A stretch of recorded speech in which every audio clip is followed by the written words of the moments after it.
Vamos a ver lo que se llama el truco de Casimir, que va a tener que ver con las cuentas que estuvimos haciendo. Recordemos que nosotros estuvimos tratando siempre de obtener la amplitud de m y que después nos interesaba hacer módulo de m al cuadrado para después obtener resultados que tienen que ver con los experimentos, ya sea los decaimientos o las secciones transversales que tienen que ver con los experimentos de scattering. Para obtener LM ya vimos cómo obtener a través de las reglas de Feynman y teniendo en cuenta los diagramas de Feynman de cada proceso que vimos. Pero también necesitábamos saber los spines y también las polarizaciones en el caso de los fotones. Con eso podíamos obtener quién era el M. Pero no siempre vamos a estar interesados en los spines. Cuando nosotros tenemos un experimento podemos tener ya muchas partículas y las orientaciones que pueden tener son al azar. Y entonces uno puede tomar el promedio, que lo vamos a llamar SI, porque es el promedio de espines iniciales, y después la suma SF de espines finales. Entonces, si uno tiene todos los espines iniciales y todos los espines finales, podría obtener el M de SI a SF, la amplitud correspondiente, y hacerla al cuadrado. Pero como decíamos recién, podemos obtener lo que vamos a anotar de esta forma como M entre estos corchetes o como se llamen, que esto sí va a ser lo que dijimos, promedio sobre los espines iniciales y suma sobre los espines finales, es decir, considerando este M, pero ya tomando promedio y suma. Pero bueno, dejemos todo esto que está un poco nebuloso y vayamos a la cuenta en sí. Supongamos, por ejemplo, que tenemos el scattering de electrón muón, que la hemos hecho, o sea, podemos ir a buscar eso. Acá lo tenemos, el scattering de electrón muón, tomando en cuenta este diagrama, usando la regla de Feynman llegamos a este M, pero ahora lo que vamos a escribir es esto mismo, pero módulo al cuadrado. Vamos a escribirlo acá, módulo de M cuadrado es G a la cuarta, P1 menos P3 a la cuarta, y después todo lo que teníamos, que en vez de ponerlo al cuadrado, lo vamos a poner multiplicado con el conjugado. Entonces teníamos esto, U3 gamma mu U1, U4 gamma mu U2, y vamos a poner abajo lo mismo con nu, con otro índice, y conjugado, lo mismo para U4 gamma nu U2 y conjugado. Entonces, lo que tenemos acá siempre de forma genérica es algo que llamamos G, que es UA gamma 1, que ahora vamos a decir que es UV, y después lo mismo conjugado. UA gamma 2 UV, y cerramos con la estrella. Claro, lo estamos escribiendo según la estructura que tiene. A y B tiene que ver con los momentos, que acá tienen números, y gamma 1 son matrices 4×4, que tienen que ver con estos gamma que están ahí. Entonces siempre se repite esa estructura. Esta estructura se repite en muchos procesos. Ahora, vamos a tomar en específico esto de acá, UA, gamma 2, V, estrella. ¿Qué significa esto? Esto es UA, vamos a ponerlo con esta notación, podríamos ponerlo con estrella, gamma 0, o sea, el conjugado hermítico, V y también conjugado. Y acá, perdón, faltó el gamma 2. Voy a ponerlo ahí chiquito. Por las dudas, recordemos, el adjunto era el conjugado y traía también un gamma 0. Y bueno, acá el conjugado hermítico, a veces usamos la misma notación, pero bueno, en este caso sabemos que el traspuesto conjugado es para este U, además del gamma 0 que aparece. Y esto, entonces, va a ser igual a UB gamma 2 gamma 0, todos están conjugados, UA, simplemente porque es la propiedad de cómo esto se mete adentro. Entonces lo que hemos hecho es, este que no estaba conjugado, se conjuga, bueno, también se transpone, por eso pasa de este lado, todo tiene que tener el mismo orden para que tenga sentido, porque vamos a estar multiplicando ahora una fila por matriz por columna, ¿no? Este se da vuelta al doble conjugar. Y estos dos son matrices que se terminan conjugando también. Ahora, ¿qué ocurre? Nosotros ya vimos varias veces que gamma 0, la matriz gamma 0 al cuadrado es 1, o la identidad, como quieran escribirlo. Y también gamma 0 conjugado es gamma 0 por el único hecho de que es una matriz real. De hecho, gamma 0 es 1, 0, 0 menos 1, así que es real, no hay ningún problema en conjugarla, da lo mismo. ¿Cómo usamos esto? Bueno, estamos acá. Lo que podemos decir es que esto es igual a V conjugado gamma 0, total gamma 0 al cuadrado es la identidad, gamma 2 conjugado, gamma 0 y UA. No hicimos nada ilegal porque esto que vimos acá. Acá agregamos la identidad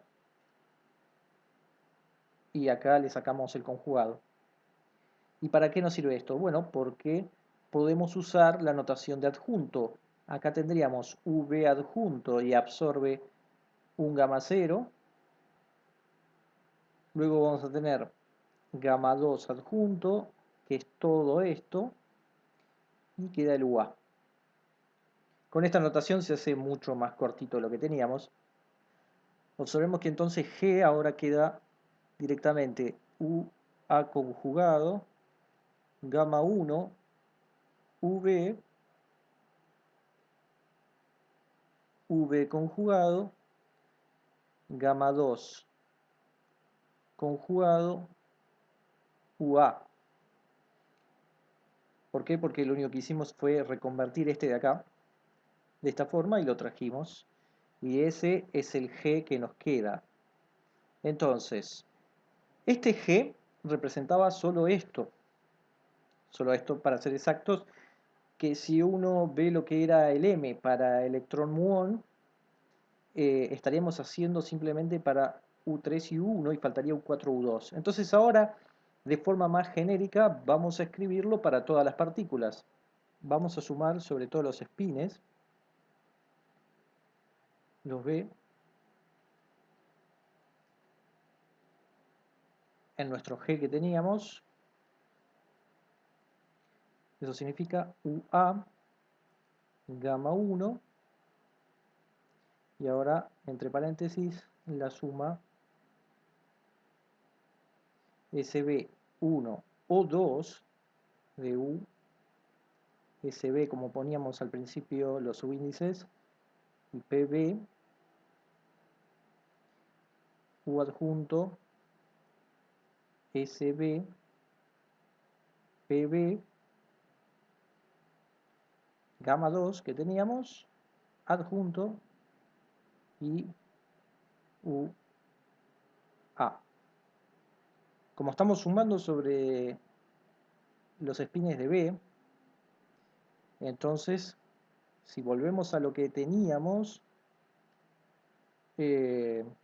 acá estaban los dos U que dependían de B. Y estamos sumando sobre todos los espines. En este caso específico teníamos solo dos orientaciones. Y lo que vamos a hacer ahora es usar la relación de completitud que vimos, justamente la suma de U adjunto sobre los espines, 1, 2, era gamma mu p mu más mc en el caso de partículas, y en el caso de antipartículas era con un menos. Entonces podemos escribir eso en el lugar correspondiente, acá, de modo que nos va a quedar U adjunto a gamma 1, esto es igual, y acá ponemos PB tachado, que el tachado absorbió un gamma nada más, era una notación, más MBC, y después lo mismo, gamma 2 UA. Y esto, si queremos una notación más cortita, es UAQ, UA, donde Q va a ser la matriz 4×4, gamma U, PB más MBC, donde, si corresponde acá, tenemos una matriz identidad implícita. Y después podemos hacer lo mismo con las orientaciones que tienen que ver con A. Acá tenemos lo de antes de B sobre el G. Entonces sería sumar esto último, esto de acá. Sería suma de SA 1 o 2 de U SA PA Q y U SA PA. Ahora recordemos que en esencia y en general estamos haciendo una multiplicación de una parte que es un vector fila, matriz y vector columna, que en el fondo al multiplicar obtendremos otro vector y este habrá que multiplicarlo por este otro y nos va a dar un número. Al final tenemos un número, por lo tanto eso se puede reescribir según lo que teníamos. Podemos reescribir como una doble suma SA1, 2 que teníamos, y después suma y J desde 1 hasta 4 de USA, que es lo que teníamos, de PA, y ahora es Q y J los elementos de la matriz, y después teníamos USA, PA, que es nuestro vector columna, así que ponemos el J-ésimo, acá faltó el I-ésimo, porque es fila, vector fila. Entonces lo que estamos diciendo es que tomamos cada componente del fila se cruza con el IJ, teniendo en cuenta la misma fila, y después uno tiene que multiplicar por el j décimo del vector columna. Ahora, esto termina siendo un número al final y podemos manipularlo como si fueran dos sumas de números. Con lo cual nos permite hacer lo siguiente. Vamos a ver si lo podemos escribir acá. Tenemos una suma de IJ y sacamos la matriz. En realidad estamos sacando las componentes de la matriz, Q y J. Y después los otros dos que quedaron los vamos a dar vuelta. Vamos a tener SA1, 2 de USA PA. Y acá viene U conjugado, que es el otro. Es SA PA. Y cerramos acá. Y esto es el JI, porque los tuvimos que dar vuelta. No perdemos nada con darlos vuelta, simplemente hay que conjugarlos y transponerlos para que esto tenga sentido. Y nos sirve porque volvemos a tener la relación, de modo que podemos volver a decir que esto es igual a esto, pero con A, PA y MA. Con lo cual nos va a quedar, vamos a ponerlo acá abajo, es la suma de IJ igual 1, QIJ, luego PA más MAC, sería JI esto, pero como acá nos quedan triangulares, esto directamente es II, diagonales, mejor dicho. Así que en realidad esto podríamos poner II directamente. Y la suma de la diagonal es la traza de Q, PA más MAC. Cerramos, cerramos. Eso es lo que nos termina quedando. Entonces, ¿qué nos queda al final?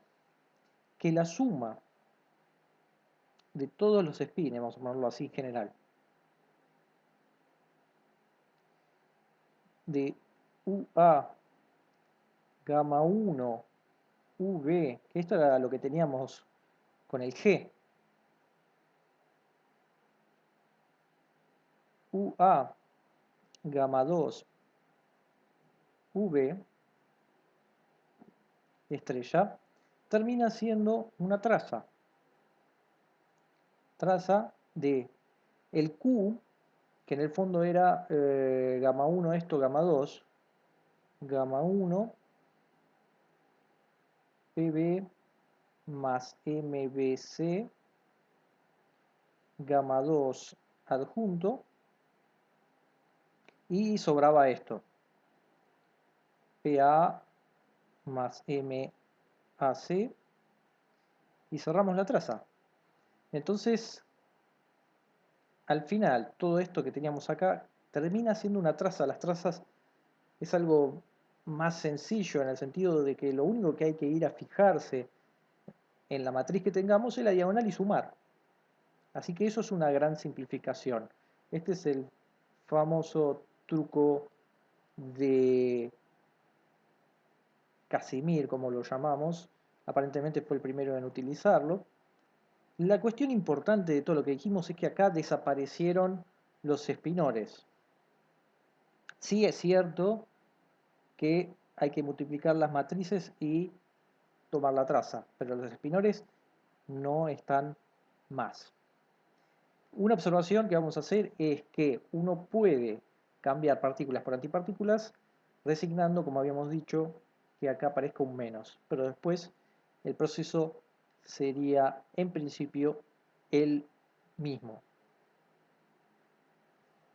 Entonces, esto es lo que facilita este proceso. Entonces, esto es muy importante. Así queda.